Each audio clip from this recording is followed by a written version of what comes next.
Those of you that know Hillary and I know that we've definitely done some interior painting over the years, and the paint application has always been brush and roller, obviously emphasis on rollers, and anybody that's done that knows it's quite slow. So with the size of the project that we're working on now, renovating this house to get it to sale, we thought maybe we should look into airless sprayer. So we finally, after researching, went ahead and pulled the trigger on that, and this is what we got right here. It's the Graco Magnum X5. It's available at Home Depot and a bunch of other places, and this video is just going to be me demonstrating setup, because if you're like us, I think one of the biggest things was, you know, how big of a ordeal is it to simply set these up and then to use them? What's the ease of use? And again, what's involved in cleaning them afterwards? And just really how complex of a piece of equipment is this? And I really think that that's kind of a daunting thing out there for the, you know, the home renovation level of user. And of course expense is an issue too, but I think if memory serves correctly, I think that we paid in the ballpark of $275 for this unit. So it's kind of a very minimal pro grade unit. It develops 3,000 psi, and it will drive up to 75 feet of line. And there are various tips for different spray patterns that are attachable to the gun.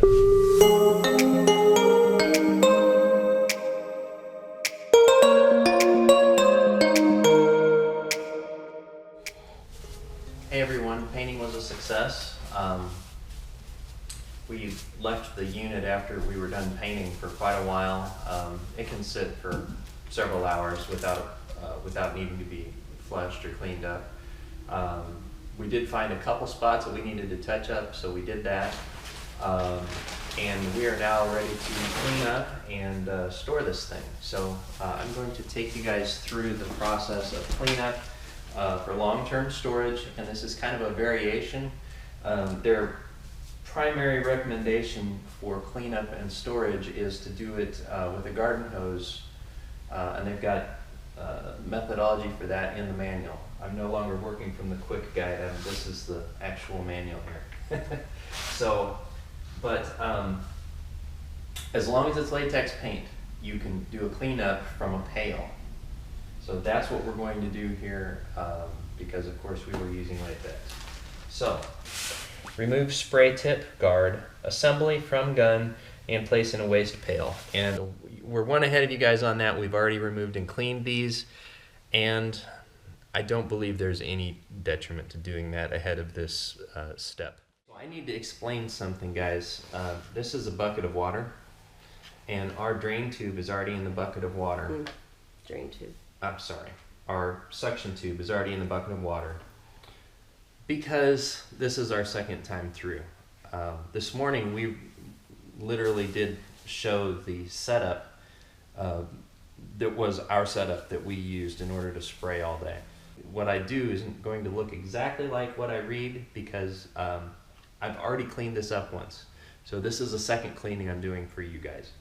So the instruction says on item number 3, lift suction tube and drain tube from the paint pail and let the paint drain back into the pail. And you guys can imagine this is what that would look like, except it would be paint instead of water.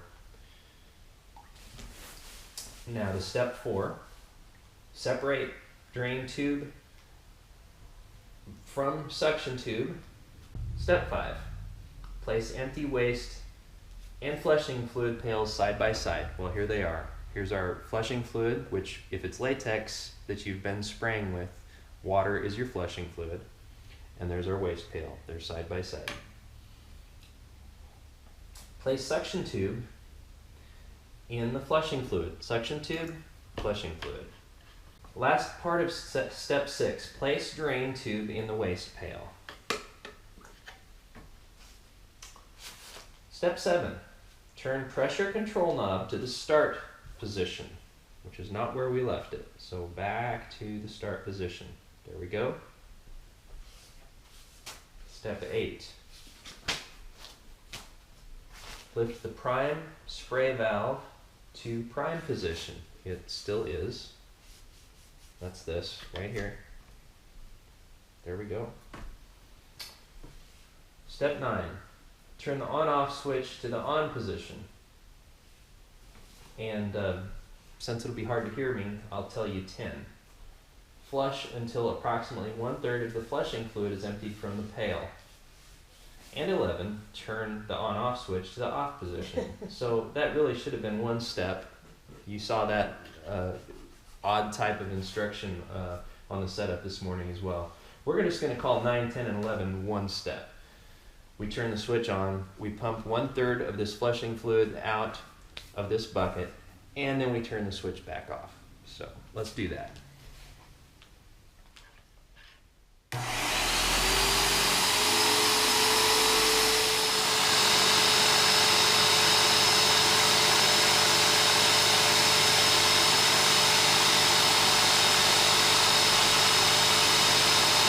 Down about 1/3.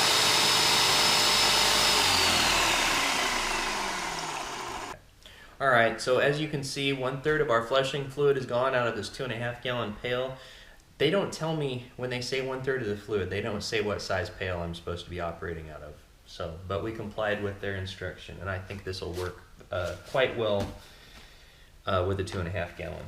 So, moving forward, step 12 is for returning paint in the hose to the paint pail. One 25-foot hose holds approximately 1/2 quart of paint. So that would be an 1/8 gallon. That's how much paint you can recover from this hose, which is 25 feet. We're going to pretend like this is our paint can. And we're going to go through the motions of purging this line, even though we know that I've already purged it once. So, step 12 has sub-steps A through E. The first step is disengage trigger lock. B, pull and hold gun trigger. C, lower prime spray valve to the spray position. Right here.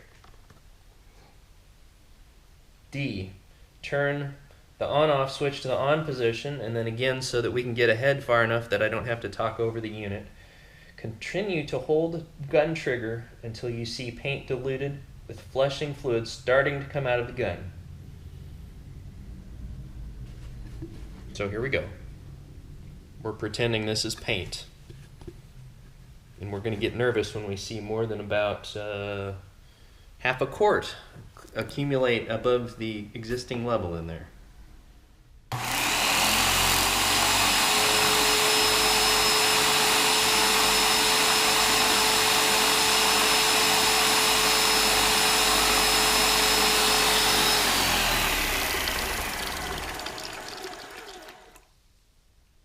Okay, so in actual fact, you notice more in the viscosity and the pattern as it comes out of the gun. It doesn't go exactly clear immediately, because even though you're starting to get your flushing fluid / water coming out of the gun, there's enough residue that it's still kind of the same color initially. So you watch for that, and you really kind of just mentally figure how long is my hose, how much paint should I be getting out of the hose, and you kind of benchmark visually inside the pail so that you know when it gets to that level, I'm going to cut it off. But at the same time, you can also gauge it somewhat, but don't look for it to go clear, because it won't go clear instantly, because initially it'll be flushing fluid contaminated with paint yet. So, we theoretically still have a lot of contaminants in this line, but we've recaptured our paint. Step 13. While continuing to hold the trigger gun, gun trigger. It says it backwards here, trigger gun. Quickly move gun to redirect spray into waste pail. I don't see any reason that you can't just cycle it off. I did this specifically for the sake of the video though. If it wasn't the video and I didn't need to talk more, we would have actually done that. I just would have went like that. So we're here now in the waste pail, and we're going to continue triggering until the flushing fluid is relatively clear. And that's what it says right here. So they're kind of corroborating my observation previously when I did this, that at the point that it transitions from paint to flushing fluid, it's not necessarily clear fluid, it's just that you can tell that there's been a change and it's no longer pure paint coming. So we're going to flush this some more until we've really got pretty much clear fluid coming. And then so that I don't have to talk over it, step 14 is we turn the pressure valve after we've gotten clear fluid coming out. We keep it triggered, we move this to the lowest pressure setting, and then step 15 is that we stop triggering the gun and engage the trigger lock.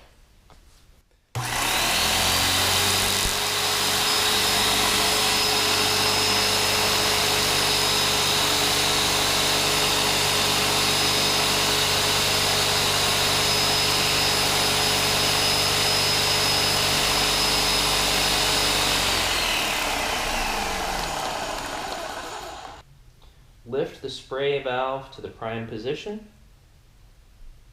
Step 17, I'm going to turn the unit off. Follow the short-term storage or long-term storage instruction. The good thing is I'm not going to show you, but there is a much shorter short-term storage process. You can actually leave the unit you can leave the unit with paint even partially primed, and you'll have to get into the manual for that. But if you're painting one day and you're ready to start the next day, and you know that that's how it'll be, you do not have to go through this entire process. So this is the worst of it, and this is when you're going to put this thing away for, you know, maybe months. That's what I'm showing you here. Okay. Step 1 for the long-term storage process. Perform cleanup, page 23. That's what we've done in total up till now. Step 2, remove the pump armor bottle cap and foil seal. This is what Hillary is doing.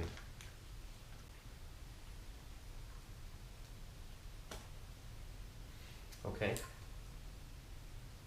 She's also the camera person, so if she's satisfied that you guys saw, then she would know. Step 3, if needed, unscrew the inlet screen from the suction tube. Lift the prime spray valve to the prime position. Okay, it already is in the prime position. It didn't say to put this lid on? And we do need to remove this screen because it is currently attached. And I've read ahead, and if you haven't, you can't really proceed to the next step if you haven't removed this cap, or this screen. Oop, there it went. There's still a lot of paint in there.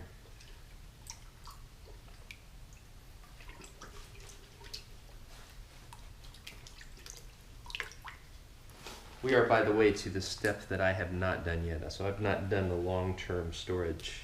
I'm taking you guys with me on that trip for the first time here. Step 4, place drain tube in waste pail. Turn pressure control to the start position. Here's our pressure control. Start position.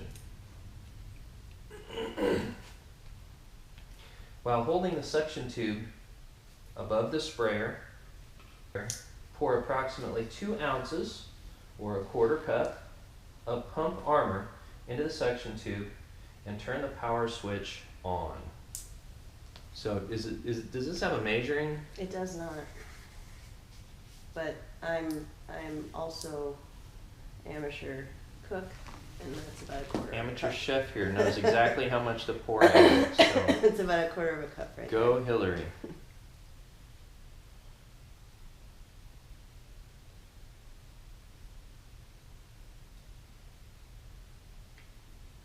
And I put this on. They didn't say to put that on.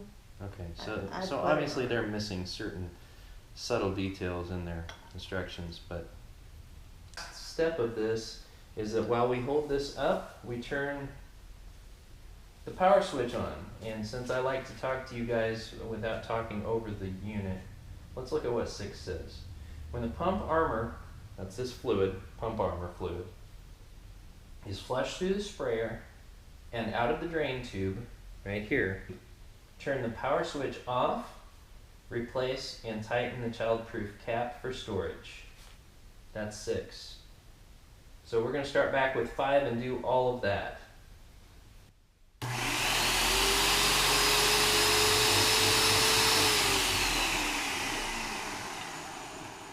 Step 7, screw inlet screen back to suction tube. Ensure that the spray gun and hose stay attached to the sprayer. And when they say sprayer, they don't mean gun, they mean the sprayer unit. So this hose they are recommending stays attached to the unit. Lower the spray prime valve to the spray position for storage. Spray position is down.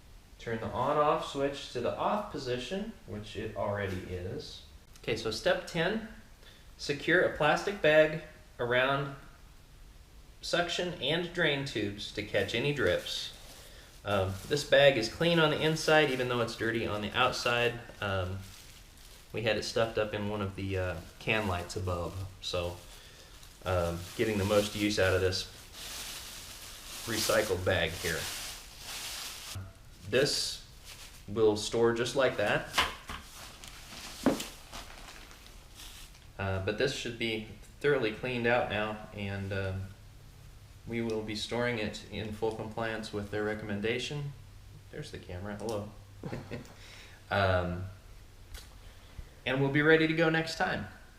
So thanks for watching. I hope that this gives you some perspective on what it is to use these Graco Magnum series sprayers. We've been real happy with the job that we completed today, and we're looking forward to the next project. So see you next time.